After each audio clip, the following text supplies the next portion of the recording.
The record has been set. Today on Heritage Auctions, the most money that has ever been spent on a single comic book went to a copy of Superman #1 from June of 1939 for a total of $9.1 million.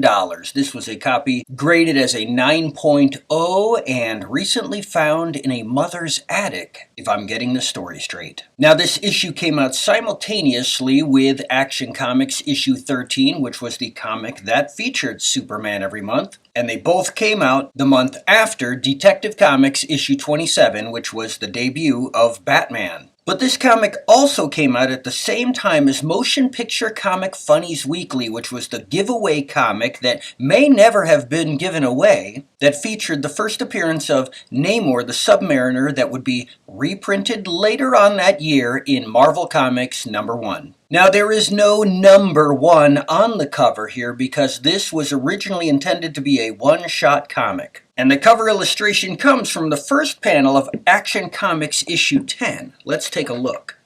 Voila! Let's take a look inside. So the first two pages are going to be a retelling of the first page of Action Comics issue 1, The Origin of Superman. Superman by Jerome Siegel and Joe Shuster. Just before the doomed planet Krypton exploded to fragments, a scientist placed his infant son within an experimental rocket ship, launching it toward Earth. When the vessel reached our planet, the child was found by an elderly couple, the Kents. "Look, Mary, it's a child." "The poor thing, it's been abandoned." The infant was turned over to an orphan asylum where it astounded the attendants with its feats of strength. We couldn't get that sweet child out of our mind. "We've come to adopt him, if you'll permit us." "I believe it can be arranged." Phew, thank goodness they're taking him away before he wrecks the asylum. The love and guidance of his kindly foster parents was to become an important factor in the shaping of the boy's future. Now listen to me, Clark. This great strength of yours, you've got to hide it from people or they'll be scared of you. "But when the proper time comes, you must use it to assist humanity."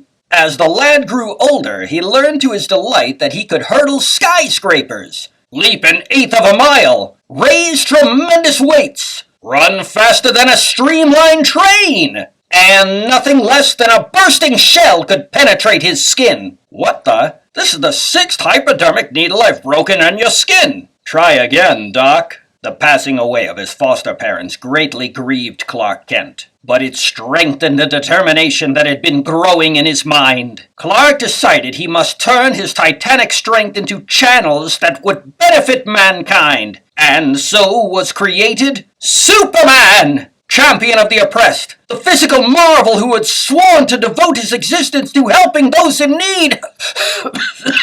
And now we have 4 new pages that illustrate the backstory of Clark getting his job at the Daily Star and leading up to the debut story in Action Comics #1, which begins right here. And you can see the art style drastically change. Now we go into a straight reprint of that first issue of Action Comics #1. And what follows are reprints of the stories from Action Comics issues 2, 3, and 4. But let us take a look at the final panel of Action Comics #1. You see that illustration? It came from this bodybuilding pamphlet, Molding a Mighty Chest by George F. Jowett. And on the back cover, they colored in the background of the S-Shield black. You can see the original design had a yellow background, or gold if you will. But the black recoloring of it is the design used for the Max Fleischer animated series that would come in 1942. But it's on the inside as well. This extra page here giving you a bio of Superman's creators has the little illustration right in the center with a black background.